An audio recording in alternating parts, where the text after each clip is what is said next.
গাদ্দারি করো নাকি? তোমার নিষেধ করলাম না বেটা, ফালতু কোথাকার। মোবাইলের কারণেই তো এতগুলো কথা বললাম নাকি? কাছের থেকে শুনে নাই এ কথাটা? বলেন না, আপনাদের বিবেকে কি বলে? ও শুনে নাই, ও তো এখন আসে বসে নাই যে হুজুর আমি এতক্ষণ ছিলাম না, আমি এই মাত্র আইয়া বইছি। তাহলে না বুঝাইতাম যে হে এতক্ষণ কি করে নাই, শুনে নাই। ও এতক্ষণ শুনে নাই। আমাদের সন্তান, সোজা কথা, এই অল্প বয়সী ছেলে পেলে আমাদের গাদ্দারি করতে করতে, বাবা মার সাথে ঘাটতারামি করতে করতে কোনোখানে আর ঘাড় সোজা হয় না।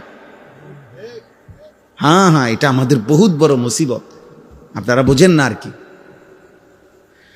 মাতবর মনে করে, 14 বছর 16 বছরের মাতবরে মনে করে হে হলো 7 মহাদেশের বাদশাহ,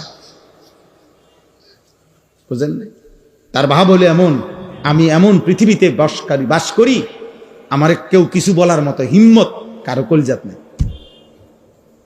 আমার মন চাইলে আমি খারাইয়া মুতি, মন চাইলে আমি বইয়া মুতি, মন চাইলে আমি নারী দেখি, মন চাইলে আমি উলঙ্গ ছবি দেখি, মন চাইলে ওয়াজ শুনি, মন চাইলে চটপুটি খাই, মন চাইলে ভাত খাই, মন চাইলে ঘুম যাই, মন চাইলে সজাগ থাকি। আমারে বাধা দিবে কে? আমি মুক্ত, আমি স্বাধীন, আমি আজাদ। একদিন থামতে হবে বাপ, তুমি থামতা না, তোমারে থামাই দিবা, একদিন থামাই দিবে আল্লাহ তাআলা। পৃথিবীর প্রতিটা ভালো মানুষেরও মৃত্যু হয়, পৃথিবীর প্রতিটা নাফরমানেরও মৃত্যু হয়। সুখের অট্টালিকায় যে থাকে তারও মৃত্যু হয়, দুঃখের কুড়ে ঘরে যে থাকে তারও মৃত্যু হয়। জীবনে যে কোনোদিন হাসে নাই সেও মরে যায়, যে কোনোদিন কাঁদে নাই সেও মরে যায়, সেও মরে যায়। শেষ পর্যন্ত আর কেউ থাকে না। না ফেরাউন ছিল, না মূসা আলাইহিস সালাম ছিল, নমরুদও নাই, ইব্রাহিম আলাইহিস সালামও নাই, আবু জেহেলও নাই, নবী সাল্লাল্লাহু আলাইহি সাল্লামও নাই। মৃত্যুবরণ করতে হয়েছে সকলকে।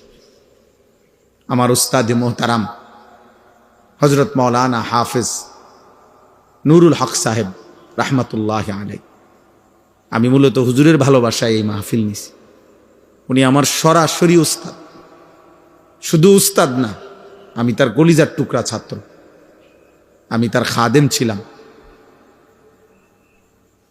দাওরায়ে হাদিসের বছর তিরমিজি শরীফ আমি হুজুরের কাছেই পড়ছি, ঢাকা চৌধুরীপাড়া মাদ্রাসায়।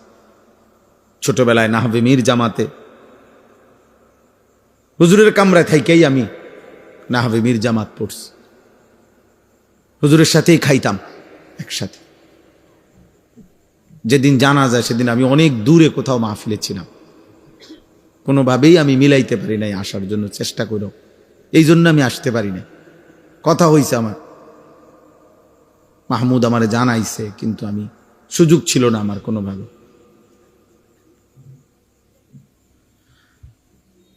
অনেক প্রিয় উস্তাদ ছিলেন। তিরমিজি শরীফ যখন আমাদেরকে পড়াইতেন, পুরা দাওরায়ে হাদিসের সর্বোচ্চ ক্লাসে যত উস্তাদ পড়াইছেন, একেবারে কোনো লৌকিকতা ছাড়া, এটা সত্য কথা যে সবচেয়ে বেশি রেফারেন্স উদ্ধৃতি হাদিসের, আমরা লিখতে লিখতে কলম বাঁকা হয়ে যাইত। সবকে বৈশা হুজুরের শুধু অনবরত দলিল বলতেন, এক মাসআলা বলতে গেলে মানে লেখা 3-4 জনে মিলে লেখাও কুলাইতে পারতাম না হুজুরের, এত দ্রুত অনর্গল সব মুখস্থ বলতে পারতেন। সব সময় ছাত্র ভাইরা আমরা অবাক হইতাম যে কেমনে বলে, কোনোভাবে দেখতে হইতো না, শুধু বলতে থাকতেন অনবরত। আপনারা জানেন না উনি কত বড় আলেম ছিলেন। ঢাকার হাজারো বাংলাদেশের বর্তমান শীর্ষ শেখুল হাদিস, যারা বুখারী শরীফ মুসলিম শরীফের মতো কিতাব পড়ায়, এমন হাজারো ছাত্র আলেম ওনার ছাত্র।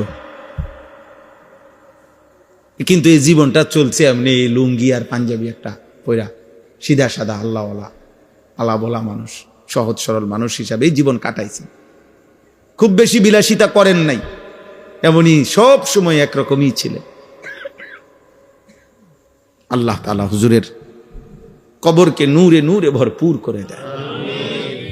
আল্লাহ তাআলা তার সন্তান, তার নাতি নাতনি সকলকে উত্তম আশ্রয় দান করে। চলেন বাপ, আমি অনুরোধ করছি, দোস্ত আমার, বন্ধু আমার, হায়াতের কদর করা চাই, সময়ের কদর করা চাই, জিন্দিগির কদর করো নওজোয়ান। একদিন দেখবা তুমি কবরে চলে যাবা, তোমারে ডাকতে কেউ আসবে না।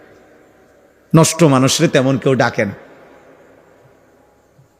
চরিত্রহীনকে সে নিজেই চরিত্রহীন হয়, তারে তেমন কেউ ডাকে না। চরিত্রহীন লম্পটকে নিয়ে কেউ ভাবে না। সুর, ডাকায়, জুয়ারি, মদখোর, নেশাখোর, গাঁজাখোর, ফুট্টাখোর, বাবাখোর, ডাইলখোর, নারী লুভি, বেহায়া, দুশ্চরিত্র, লম্পট, চাঁদাবাজ, সন্ত্রাসী, মাস্তান, এগুলারে কেউ ভাবে না। বরং যথাসম্ভব কুত্তার থেকে যেমন বাঁচতে চেষ্টা করে, এই মানুষরূপী জানোয়ার থেকেও মানুষ বাঁচতে চেষ্টা করে। যে বেশি কথা কইও না ভাই, অভ্যাস খারাপ। কি করে না করে বলা যায় না। যাও কোনো রকম পার হয়ে যাও। চরিত্রহীনকে নিয়ে কেউ ভাবে না, সবাই তার থেকে বাঁচতে চেষ্টা করে, সবাই তারে ফরহেজ করে চলে, ফরহেজ করে চলে। এই জন্য ভাইয়া, নষ্ট হয়ে গেলে আখলাক, চরিত্র, নিজের আখলাক, ভদ্রতা, এই পৃথিবীর তোমাকে নিয়ে কেউ ভাববে কোনো কারো হাতে সময় নাই, সময় নাই। বাস্তবতায় আমি একটা ছেলেকে বললাম, একটা আমার জিন্দিগি ছেলেরা তোমাদেরকে নিয়ে, এজন্য বললাম ভাই, আমি কোরআনুল কারীমের মধ্যে আছে। আজকে আমি আমার বাড়ি লাকসাম নাঙ্গলকোট, ওইখানে আমি আসরের আগ মুহূর্ত 4টা, সোয়া 4টা পর্যন্ত ওইখানে ছিলাম। ওইখান থেকে আসছি মূলত আমার বাড়িতে। আমরা ঈদের পর দিন সবসময় বাবা দাদার জন্য বাড়িতে আমার আত্মীয় স্বজনদেরকে মেহমানদারি করাই, দোয়ার আয়োজন করি, খাওয়াই, মেহমানদারি করি। ওই কারণে ওইখানে গেছি পুরা ফ্যামিলি নিয়ে। সময়ের অভাবে আমার দুই ছেলের বাসায় নামাই দিয়ে আসবো, এই সময় ছিল না। ওরা আমার সাথে নিয়ে আসছি গাড়িতে করে। একজন ঘুমাইতে এই পর্যন্ত আইছে, মাগরিবের আগ পর্যন্ত ওরা আছে, এখানে আছে। তো বলতেছিলাম, ওইখানেও আমি বলছি, কোরআনুল কারীমের মধ্যে আছে হযরত মূসা আলাইহিস সালাম এবং হযরত খাজির, মানে যারা আমরা খিজির আলাইহিস সালাম কই, মূলত শব্দটা হলো খাদির। তো খাজির আলাইহিস সালাম আরই মূলত নাম। যাই হোক, তো উনি চলার পথে একটি এলাকায় একটা ভেঙে পড়তেছে দেওয়াল, সোজা করে দিছে। সংক্ষেপে বলতেছে আর কি, মানে ওখানে আছে খাজির আলাইহিস সালামকে মূসা নবী জিজ্ঞেস করছে, এই মহল্লাবাসী আমরা একটু খাবার চাইলাম, আমগরে দিল না, মেহমানদারি করলো না, এক গ্লাস পানিও দিল না আমগরে, আমনে আরো তাগো ভাঙা দেওয়াল, মানে পড়ে যাইতেছে কাঠ হওয়া দেওয়াল, আমনে আরো তাগো সোজা করে দিলেন, তাদের উপকার করলেন। তখন তিনি বলছিলেন মূসা নবীকে, শোনো, এই কাঠ হইয়া যাওয়া দেওয়ালটার নিচে একজন ইমানদার নেককার বাবা মা তাদের এতিম সন্তানের জন্য, 2টা এতিম বাচ্চার জন্য তারা এখানে মাটির নিচে সম্পদ, স্বর্ণ রৌপ্য পুঁথা রাখছে। এটা যদি এখন পড়ে যায়, আর এর উপরে যদি মাটি পড়ে যায়, তাহলে হয়তো একটা সময় ওরা, এই বাচ্চাগুলো সাবালক হইয়া ওইটা খুঁজে পাবে না। এই জন্য আমি ওয়াল সোজা করে দিছি। কেন? তাদের বাবা মা ছিল নেককার। এই জন্য বাবা মার নেককার হওয়ার বরকতে, সালেহাইন এর বরকতে পরবর্তী প্রজন্ম তারা পর্যন্ত উপকৃত হয়েছে। আমাদের দেশে মুরব্বীরা এটা বোঝে। আগের দিনে কইতো, কেউ ফিসলা খাইতে গিয়া পরে নাই, মারাত্মক ব্যথা পায় নাই, কিন্তু ফিসলা খাইছে ধরেন। তো মানুষে বলতো, আমগো গ্রাম অঞ্চলেও দেখতাম, তার উপরে কোনো তার মুরব্বীর দোয়া ছিল, আল্লাহ নেতে এত বড় বিপদের থেকে কি করছে, বাঁচাইছে। তাহলে পূর্বপুরুষের দোয়ায় পিছনের পরবর্তী জেনারেশন ভালো থাকছে।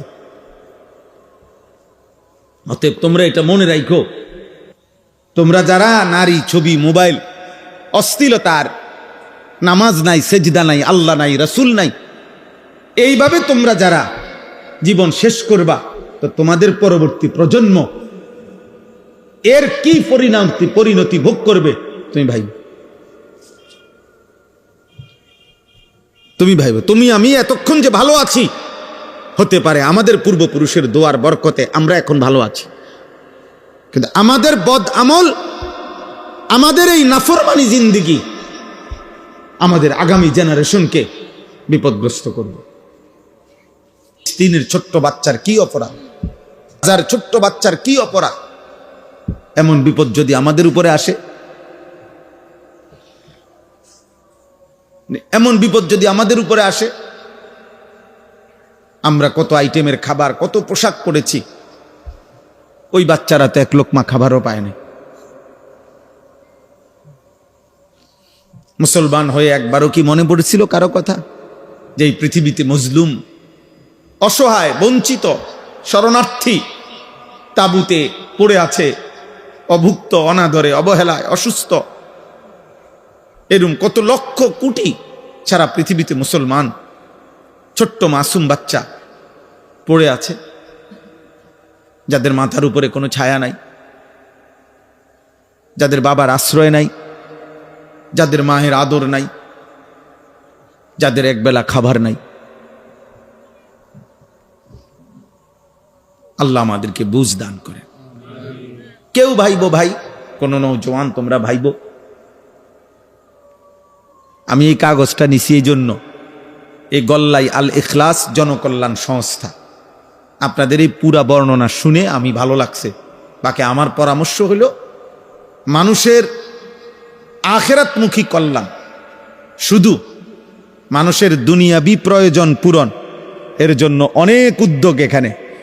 অসুস্থ ব্যক্তির চিকিৎসা, বিধবা, ঈদ সামগ্রী, ইফতার সামগ্রী, কম্বল, তারপরে যাত্রী ছাউনি, মনে করেন অনেকগুলো, মেয়ের বিবাহ, পায়ের চিকিৎসা, ইত্যাদি ইত্যাদি।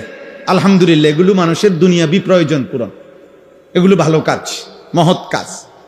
কিন্তু মানুষের আখিরাতের প্রয়োজন, এক মানুষকে জাহান্নাম থেকে বাঁচানোর চেষ্টা।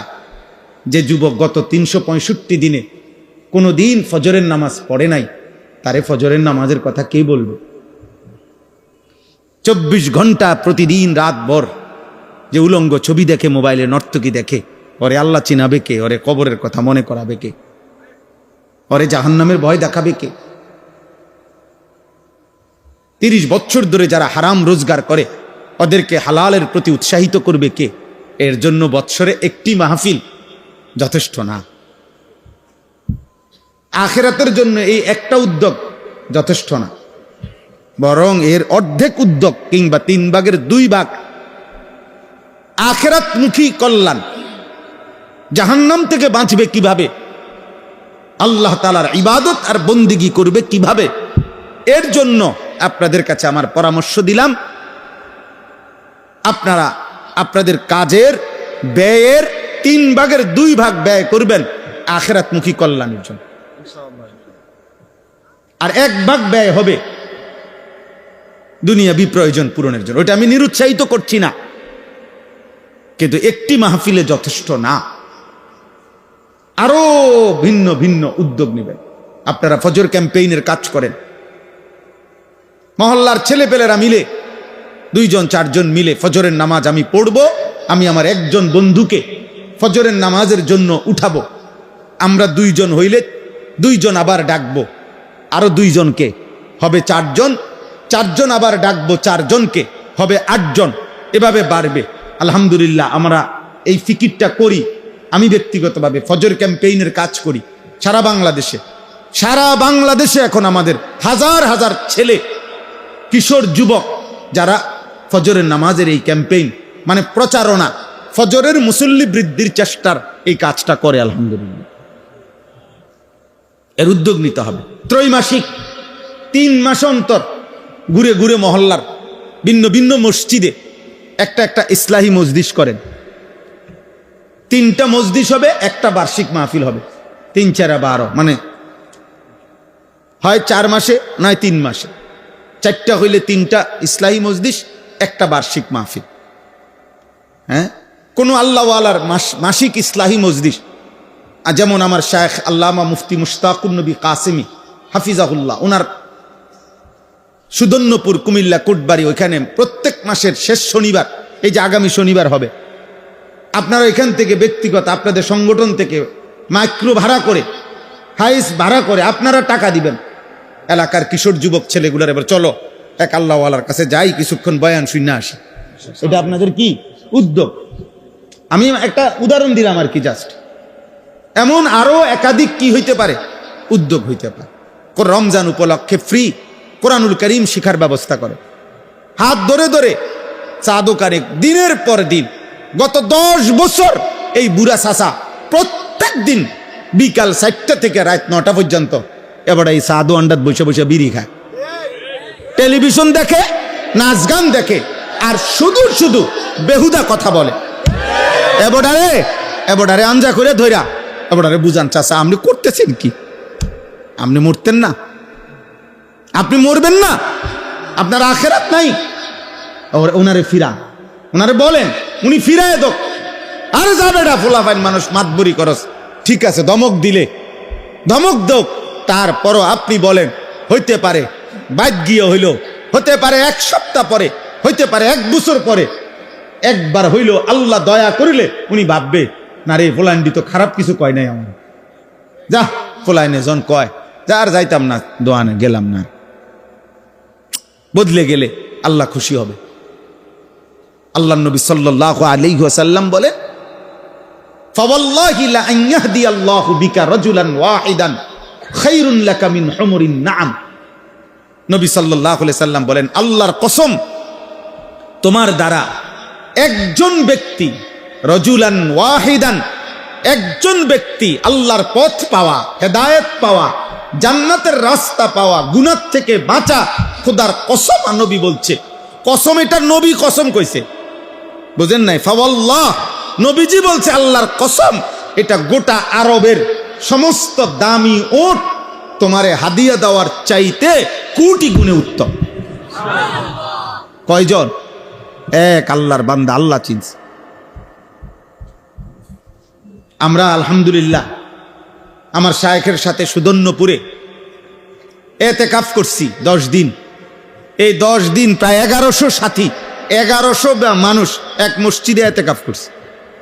বুঝে ধরে আপনার 5 তালা মসজিদে,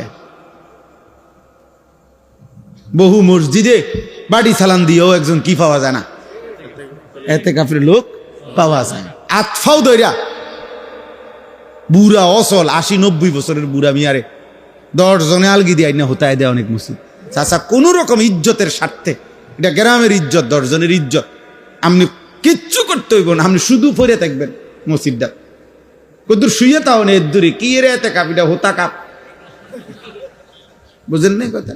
আপনারা দিছে হোতাই আনে যাইবার সময় যে যা পারছে, অথবা মসজিদ কমিটি টাকা 5000 দিছে, কিছু খাইয়েন বাইত গিয়ে, এতে কাপ। এটা এতে কাপ হইল কিছু? আল্লাহ আমাদেরকে বুঝ দান করেন। এই জন্য দোস্ত, আমার ওস্তাদে মোহতারামের কথা বলাতে আমি এগুলা বললাম। হুজুর যেহেতু উপদেষ্টা ছিলেন, আপনাদেরকে আজ জীবিত থাকলে তো তিনি বলতেন। আমি আমার ওস্তাদের একজন ছাত্র হিসাবে আমিও মনে করি এটা আমারই সংগঠন। এই আন্তরিকতা নিয়ে আমি বললাম যে আপনারা দিনই আরো কি হইতে পারে, আপনারা এই উদ্যোগ নেবেন। আল্লাহ তাআলা এই নওজোয়ান ভাইদেরকে তৌফিক দান করেন। চলেন আর একটু কথা একসাথে বললে শেষ হয়ে যাবে কথাগুলো। তো রাসূলুল্লাহ সাল্লাল্লাহু আলাইহি ওয়াসাল্লাম যখনই আযাবের ভয় দেখাইতেন, জাহান্নামের কথা বলতেন, তো মক্কার কাফেররা বিদ্রুপ করত, হইব আযাব, এরম কয় মাইতো না। আমাকে দেশের তো অনেক মানুষ কয়, অনেক আও রাহো, হুজুর রাখ, যত কয় অত না, কইতে লাগলে কেউ কম কয় না, ও মাইক পাইলে সবই কয়। ওটা একটা ঠেলা মেরে হালাই দিল আর কথাটা উড়ে এলো আর কি। আর হুজুরারও কত দোষ বেড়া, তো আইলে দেখবা হুজুররা এত হুজুরের দোষ দেখে আপনিও দোষের উপরে থাকবেন নাকি? তাহলে এইরকম মক্কার কাফেররা প্রতিনিয়ত বিদ্রুপ করত। সবচেয়ে জঘন্য একজন কাফের নজর ইবনে হারেস, মক্কার একজন কাফের সর্দার, সে নবীজিকে বিদ্রুপ করে নবীজির সামনে সে হাত তুলে আল্লাহর কাছে বলতো, আল্লাহুম্মা ইন কানা হাদা হুয়াল হাক্কা মিন ইনদিক ফাআমতির আলাইনা হিজারাতাম মিনাস সামা আবিতিনা বিআযাবিন আলীম। এই বেঈমানে বলতো, আল্লাহ, এই মুহাম্মদ যে বলে আমগোর উপরে বলে আযাব আসবে, এইটা যদি সত্যই হয় তা আমনে এখন আমগরে আসমান থেকে আযাব হিসাবে পাথরের বৃষ্টি বর্ষণ করেন, অথবা তার চাইতে মারাত্মক কোনো আযাব থাকলে দেন, দেন। আল্লাহ নবীকে লক্ষ্য করে পাশে বসে বসে বিদ্রুপ করে এটা বলতো। অর্থাৎ তার বিশ্বাস ছিল আযাব বলতে কিছু হবে না। বুঝেন নাই কথাটা? এই জন্য এত বড় জঘন্য কথা বলতো। আল্লাহ তাআলা এই নাফরমান নজর ইবনে হারেসের দিতে গিয়ে আল্লাহ তাআলা এই সূরা নাজিল করে এই প্রসঙ্গটা, আযাবের কথাটা, এবং সেদিন হাসরের ময়দানে পাপী জাহান্নামী নাফরমানের কি হবে সেই কথাটা সংক্ষেপে আল্লাহ তাআলা এখানে উল্লেখ করেছেন। এবার আপনি শুধু তর্জমাটা শুনেন, আপনি বুঝবেন। আপনারা একদম সহজ, আপনারাই বুঝবেন। আল্লাহ তাআলা বলতেছেন, সাআলা সাইলুম বিআযাবিন ওয়াকি'। হে নবী, এক ব্যক্তি আপনার সামনে প্রতিনিয়ত আমি আল্লাহর কাছে কাফের বেঈমান নাফরমান পাপীদের উপরে নিশ্চিত যেই আযাব, সেই আযাব কামনা করছে বারবার। আপনি বলে দেন, লিল কাফিরিনা, এই আযাব কাফেরদের জন্য নিশ্চিত হবে। লাইসা লাহু দাফি', পৃথিবীর কোন শক্তি, জমিনের কোন শক্তি আল্লাহর এই আযাব থেকে ফেরাইতে পারবেন, ফেরাইতে পারবেন। কেন?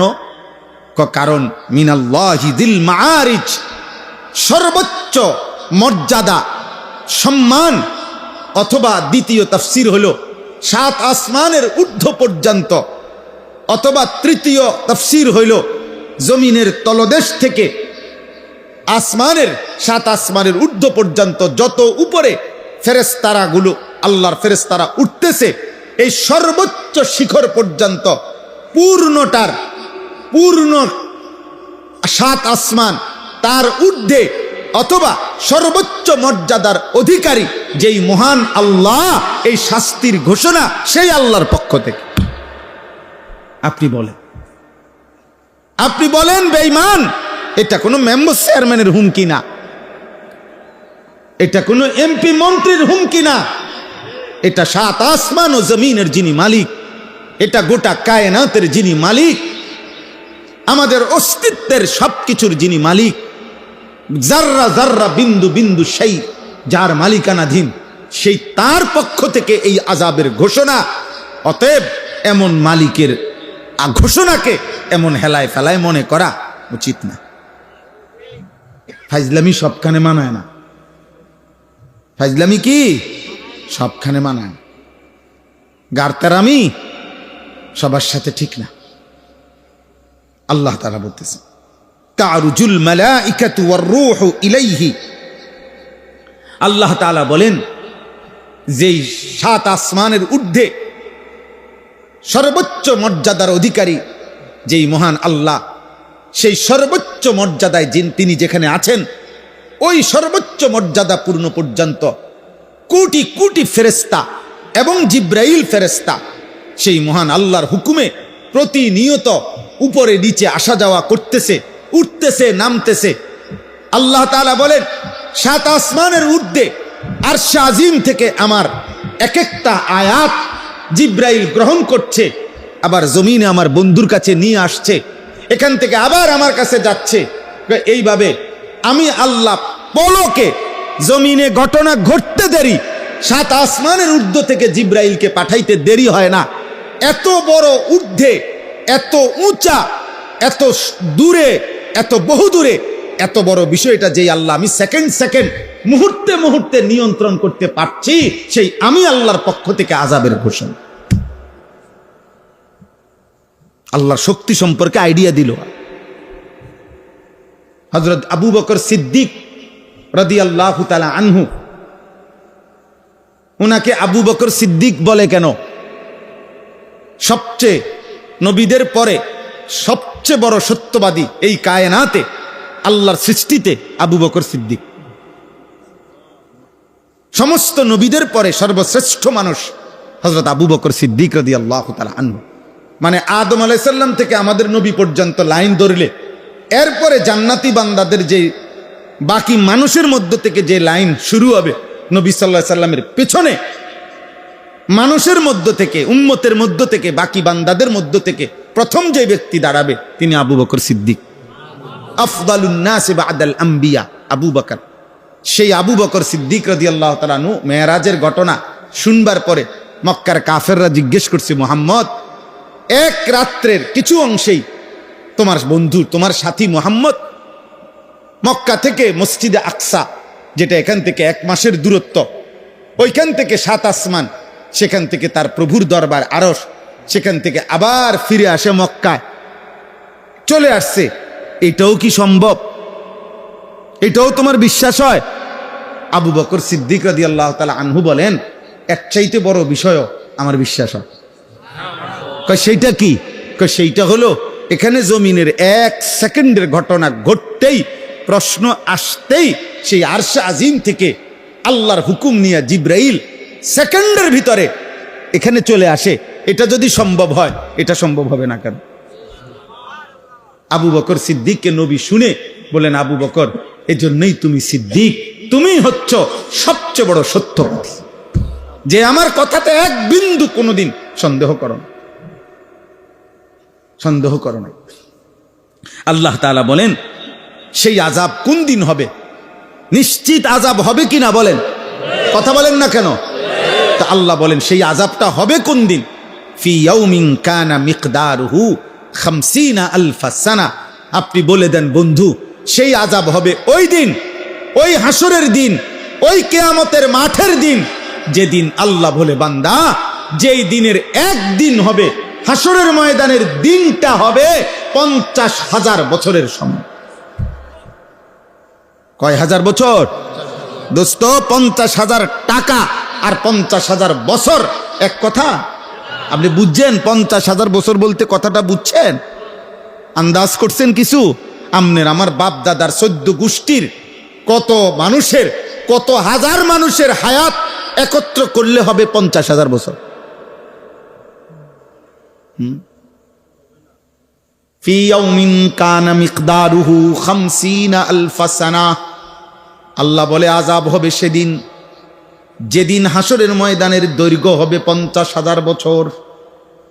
আযাব শুরু হলে চলতে থাকবে 50,000 বছর, দাঁড়িয়ে থাকতেই হবে হাসরের মাঠে 50,000 বছর। বলেন, আল্লাহ তাআলা বলেন, বান্দা, আজ তুমি বুঝলা না, তবে এটা শুনো, সেই আযাব নিশ্চিত, বিআযাবিন ওয়াকি', অবশ্যই হবে। ফাসবির সাবরান জামিলা। অতএব বন্ধু আমার, আপনি পূর্ণ ধৈর্য ধারণ করেন, আপনি ধৈর্য ধারণ করেন, আপনি ঘাবড়াবেন না, আপনি হতাশ হবেন না। যত ব্যঙ্গ, যত বিদ্রুপ, যত উপহাস, যত তুচ্ছতাচ্ছিল্যই তারা করুক না কেন, আপনি নিশ্চিত ইয়াকিন করে রাখেন 50,000 বছরের দৈর্ঘ্য পরিমাণ কিয়ামত, আসরের দিন, আখিরাতের দিন, আমি যেই আযাবের কথা আপনারে দিয়া বলছি, কাফের, বেঈমান, নাফরমান, পাপীদের জন্য সেটা হবেই হবে, হবেই হবে, হবেই হবে। ইন্নাহুম ইয়ারাউনাহু বাঈদা ওয়া নারাহু করিবা। আল্লাহ বলেন, দুনিয়ার সামান্য ভোগ বিলাসিতা, উল্লাস আর মাতলামির মধ্যে থাকার কারণে বেঈমান মনে করে সেই কিয়ামত বহু দূরে, আর আমি আল্লাহ বন্ধু, আমি দেখতেছি সেটা একদম কাছে। কারণ যার মৃত্যু তার কিয়ামত শুরু, কারণ সে তো আর ফিরবে না।